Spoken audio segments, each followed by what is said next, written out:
2 வெங்காயம், 2 தக்காளி,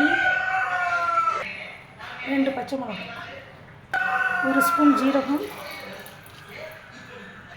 1/2 டீஸ்பூன் மஞ்சள்தூள்,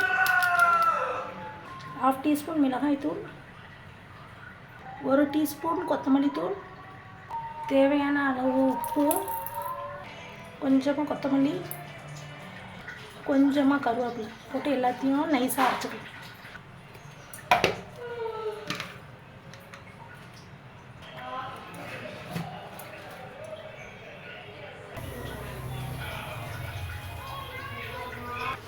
ரெண்டு டேபிள் ஸ்பூன் அளவு எண்ணெய்,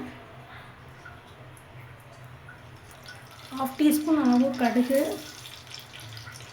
கொஞ்சமாக கருவேப்பிலை போட்டுக்கலாம். அரைச்ச மசாலா ஊற்றிக்கலாம். தேவையான அளவு தண்ணி ஊற்றி கழுவி ஊற்றிக்கலாம்.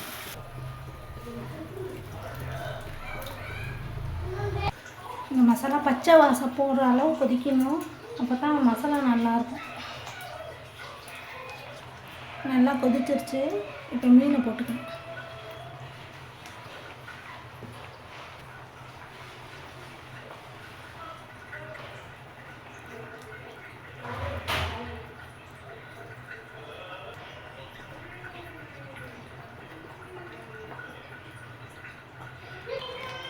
அஞ்சு நிமிஷம் வேக விட்டு திருப்பி போட்டுக்கணும். ஒன்று ஒன்றா பொறுமையாக திருப்பி போட்டுக்கலாம்.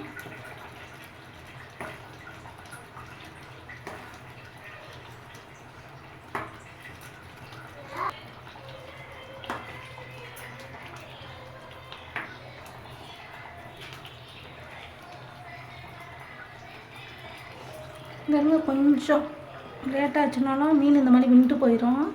அதனால் கொஞ்சம் சீக்கிரமாக திருப்பிக்கணும். கொஞ்சம் பொறுமையாக திருப்பினா, அவசரப்பட்டு திருப்பினா மீன் நம்மகிட்ட கலண்டுடும். திருப்பி போட்டு ஒரு 2 நிமிஷம் வேக விட்டுக்கணும். அவ்வளோதான். இந்த ஸ்டேஜில் கொஞ்சமாக கொத்தமல்லி தழை போட்டுக்கலாம். அவ்வளோதான். சூப்பரான ஃபிஷ் கிரேவி ரெடி. இந்த மாதிரி நீங்கள் வீட்டில் ட்ரை பண்ணி பாருங்கள். இந்த வீடியோ உங்களுக்கு பிடிச்சிருந்துச்சுன்னா லைக் பண்ணுங்கள், ஷேர் பண்ணுங்கள், கமெண்ட் பண்ணுங்கள், சப்ஸ்கிரைப் பண்ணுங்கள். தேங்க்யூ.